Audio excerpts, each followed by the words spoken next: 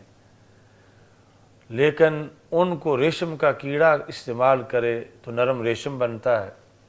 شہد کی مکھی استعمال کرے تو میٹھا شہد بنتا ہے، ہرنی استعمال کرے تو اسی سے کستوری بنتی ہے، بکری کھائے تو اسی سے مینگنیاں بنتی ہیں۔ یعنی ویسے اگر اپنے طور پر ان کی کوئی پیداوار ہوتی تو پھر ایک ہی ہونی چاہیے تھی، سب پتوں کا نتیجہ یا سب سے ہی مینگنیاں بنے یا سب سے ہی شہد بنے۔ تو یہ جو جدا جدا اس کی پروڈکشن ہے،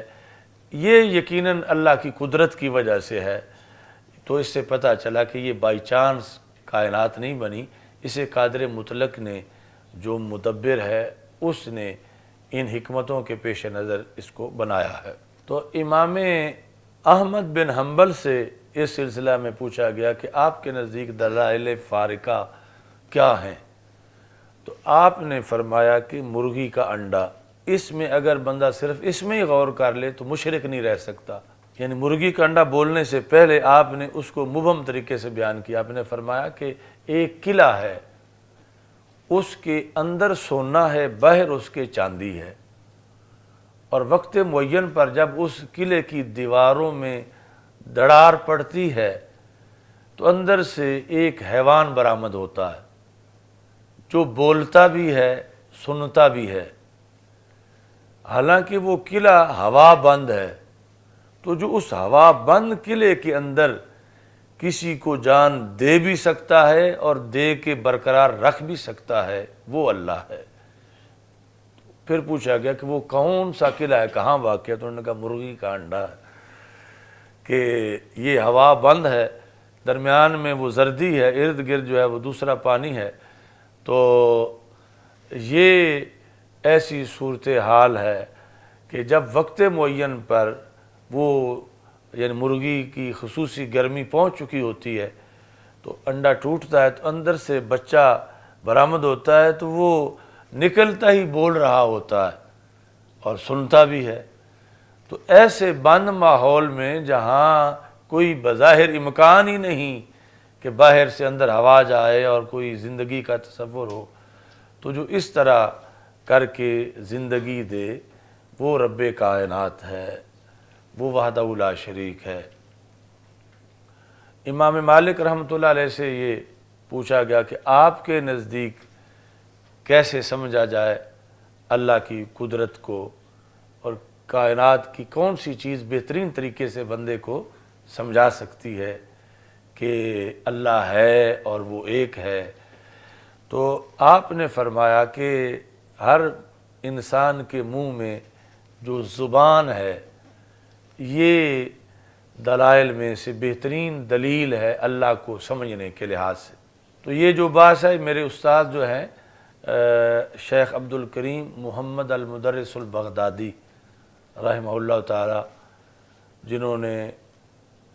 تقریباً 60 سال حضرت غوث اعظم رضی اللہ تعالیٰ عنہ کے مزار شریف پہ پڑھایا، اور جب ہم پڑھ رہے تھے اس وقت ان کی عمر صدی سے زائد تھی۔ ان کی کتاب ہے نور الاسلام، یہ سارے فنون کی ان کی اپنی کتابیں لکھی ہوئی ہیں، یعنی منطق میں، نحو میں، تفسیر میں، فقہ میں۔ تو یہ ان کی سیرت میں تصوف کی کتاب ہے نور الاسلام۔ ویسے پوری سیرت انہوں نے عربی اشعار کی شکل میں لکھی ہوئی ہے، تو اس میں انہوں نے یہ ساری مثالیں لکھی ہیں کہ امام مالک رحمۃ اللہ علیہ سے جب پوچھا گیا تو آپ نے فرمایا کہ یہ جو زبان ہے ساخت کے لحاظ سے یہ سارے لوگوں کی ایک طرح کی ہوتی ہے، بناوٹ کے لحاظ سے۔ یہ نہیں کہ پنجابیوں کی اور طرح کی ہو، سندھیوں کی اور طرح کی ہو، یا پھر فارسی والوں کی اور ہو، انگریزوں کی اور ہو، عربی والوں کی اور ہو۔ یہ بناوٹ میں ایک طرح کی ہے، لیکن بچہ جب لاہور بولنا شروع کرتا ہے تو پنجابی بولتا ہے، جس وقت اصفہان میں بولے تو فارسی بولتا ہے، مدینہ منورہ میں بولنا شروع کرے ولادت کے بعد وقت پر تو عربی بولتا ہے۔ تو جو ایک ہی قسم کی زبان سے مختلف بولیاں نکالے وہ اللہ ہے، کہ اس نے یعنی کس انداز میں سب کی تربیت کی ہے اور کن مراحل سے گزار کر وہ ایک زبان کو ایسی چیزیں، پھر آگے کتنا فرق ہے ایک ہی چیز کو، یعنی پانی کو کوئی پانی کہہ رہا ہے، کوئی واٹر کہہ رہا ہے، کوئی ماں کہہ رہا ہے، کوئی آب کہہ رہا ہے۔ تو اس طرح کر کے یعنی یہ بائی چانس کائنات نہیں بنی، اس کی بنانے والے کی پیش نظر بڑی حکمتیں تھیں، اور وہ حکمتیں تام ہیں، یعنی کہیں کوئی مغالطہ نہیں ہے، کہیں کسی لحاظ سے کوئی کمی نہیں ہے، اور کہیں یعنی اس میں کوئی تبدیلی نہیں، اتنے پکے قانون ہیں۔ میں جب بغداد شریف پڑھتا تھا تو میں نے اس پر بھی غور کیا کہ یہ جو عجیب چیز ذہن میں آئی کہ مرغ جو ہمارے پنجاب کے ہیں، جیسے وہ اذان دیتے ہیں بغداد شریف کے بھی ویسے ہی اذان دیتے ہیں۔ کبوں کا بولنا، کبوتروں کا بولنا، یعنی اس میں تبدیلی نہیں، مگر انسان تھوڑے تھوڑے وقفے کے بعد، یعنی یہ سرائکی والے ہیں، آگے سندھی والے ہیں، ادھر پشتو والے ہیں، بروہی ہیں، بلوچی ہے، تو یعنی یہ تنوع زیادہ ہے انسانی خمیر مٹی کے اندر، اور یہ بھی اس کی فضیلت کے پیش نظر ہے۔ لیکن دوسری طرف جو ہے وہ تقریباً ایک ہی ماڈل ہے، یعنی بولی کے لحاظ سے۔ ہم بصرہ میں تھے تو اتنی زبردست اور بلند اذانیں مرغوں کی میں نے زندگی میں کبھی نہیں سنی، یعنی شاید اتنی توجہ نہیں ہوتی کبھی، یعنی ایسے لگتا تھا جیسے ان کی آوازیں عرش سے ٹکرا رہی ہیں۔ بصرہ ایک رات ہم ایک دوست کے گھر رہے تو اتنے کثیر تعداد میں مرغ تھے، اور اتنا وہ اس میں حصہ لے رہے تھے اس ٹائم سحری کے وقت، کہ بیک وقت سینکڑوں آوازیں آ رہی تھیں اور بڑی زور زور کے ساتھ، لیکن وہ انداز ان کا وہی تھا جو ہمارے پنجابی مرغ جو ہیں جس طرح کے اذانیں دیتے ہیں۔ لیکن انسان کی جو بولی ہے یعنی زبان، اس میں اللہ ایسا نظام فٹ کر رکھا ہے کہ جس طرح کا ایریا ہے اور والدین ہے، وہ چیز یعنی خود بخود بچہ جو ہے وہ بولنا شروع کر دیتا ہے۔ تو تین اماموں کی آپ کو بتا دیں۔ امام اعظم ابو حنیفہ رحمہ اللہ تعالیٰ سے جب آپ کوفہ میں بغداد شریف میں تھے تو دہریوں کے ساتھ مناظرے والی وہ مشہور بات جو ہے کہ آپ سے جب انہوں نے مناظرہ جو ہے وہ شروع ہوا کہ وجود باری تعالیٰ پر، تو آپ نے، چونکہ بغداد شریف کے دو حصے ہیں، ایک کو کرخ کہتے ہیں، دوسرے کو رصافہ کہتے ہیں، یعنی درمیان میں دریائے دجلہ ہے اور ایک طرف جانب کرف ہے، جس طرح معروف کرخی جو ہے ان کا مزار ہے، دوسری جانب رصافہ ہے۔ تو وہ جو جس نے دہریوں نے آ کے مناظرہ کرنا تھا، وہ دوسری جانب سے یہ جو امام صاحب والی جانب ہے ادھر آئے، تو آپ نے فرمایا کہ چلو مناظرہ اس پر تو بعد میں کرتے ہیں، آپ یعنی امام صاحب ان کے پاس پہنچے تو آپ نے کہا کہ چلو وہ جو بات ہے وہ تو بعد میں کرتے ہیں، لیکن آج میں نے تو ایک عجیب منظر دیکھا کہ دیکھتے دیکھتے ایک درخت جو ہے وہ گرا ہے، اس کے پھٹے بن گئے ہیں، فوراً ہی وہ جڑ گئے ہیں اور کشتی بن گئی ہے، اور ہوا بھی بالکل مخالف تھی اور کشتی چلانے والا بھی کوئی نہیں تھا، تو مخالف سمت میں کشتی چلتی آئی ہے، اور اس طرح میں یہاں پہنچ گیا۔ تو انہوں نے کہا کہ آپ کے بارے میں تو سنا تھا کہ آپ بہت زیادہ زیرک، عقل مند، سمجھدار ہیں، تو ان باتوں میں سے تو کوئی بات بھی عقل نہیں مانتی کہ درخت خود گرے اور اس کے پھٹے خود ہی بن جائیں اور پھٹے خود ہی جڑ جائیں اور کشتی خود ہی بن جائے، اور پھر ہوا بھی مخالف ہو اور کشتی خود ہی چلتی چلتی ادھر آ جائے اور آپ پار گزر جائے، ایسا نہیں ہو سکتا۔ تو امام صاحب نے کہا کہ جب ایک کشتی کے بارے میں تمہاری عقل نہیں مانتی کہ اپنے آپ ہی بن جائے، اپنے آپ ہی پہنچ جائے، تو جب کشتی نہیں چل سکتی تو یہ ہستی کیسے چل سکتی ہے؟ نظام ہستی کو چلانے والی ذات بھی یقیناً موجود ہے۔ یعنی وہ پھر مناظرے کی نوبت ہی نہ آئی، اور یہ جو دلائل فارقہ بین الحق والباطل ہیں، ان کے ذریعے سے امام اعظم ابو حنیفہ رحمۃ اللہ علیہ نے اس کو بیان کیا۔ وَالثَّانِي نَصْبُ الدَّلَائِلِ الْفَارِقَاتِ بَيْنَ الْحَقِّ وَالْبَاطِلِ، کہ یہ بھی اللہ کی ہدایت ہے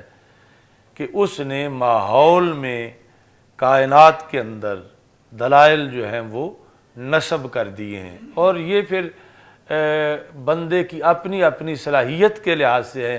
کہ وہ کون کون سے دلائل پڑھتا ہے، سمجھتا ہے،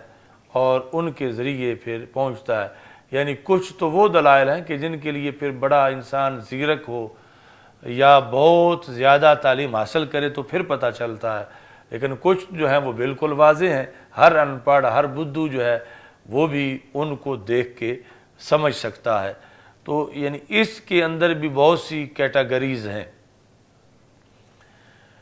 یعنی انسان ایک تو ہے وفی انفسکم افلا تبصرون، یعنی انسان کے اندر کا جہان ہے، وفی الآفاق یہ باہر کا جہان ہے۔ تو انسان کے اندر کے علاوہ خود انسان کا جو ظاہر ہے، یعنی اس کے اندر بھی دلائل ہیں۔ یعنی یہ جو انسانی ہاتھ ہے، ایک انسان کا ہاتھ جو سب کی، یعنی یہ نہیں کہ کوئی خاص کسی انسان کا ہاتھ ہو، یعنی یہ انگلیاں ہونا، یہ لائنیں ہونا، یہ ناخن ہونا، یہ تو ہر انسانی ہاتھ میں ہے۔ تو یعنی یہ اگر چپٹا سا اس طرح کا چپو ہوتا، یہ انگلیاں نہ بنی ہوئی ہوتی، تو پھر اس کی افادیت وہ نہ ہوتی جو اب ہے۔ پھر اس طرح کر کے کسی کو مارا تو جا سکتا تھا، مگر یوں کر کے کسی کو پکڑا نہیں جا سکتا تھا، تھاما نہیں جا سکتا تھا۔ تو اللہ تعالیٰ نے پھر اس میں یعنی یہ آدھا حصہ، اور اگر ساری انگلیاں ہوتی، ہتھیلی نہ ہوتی، تو پھر وہ پکڑا اس طرح جا سکتا تھا سٹیرنگ کو جس طرح۔ لیکن بہت سے مواقع وہ ہیں جہاں تو اتنے حصے کا دخل ہے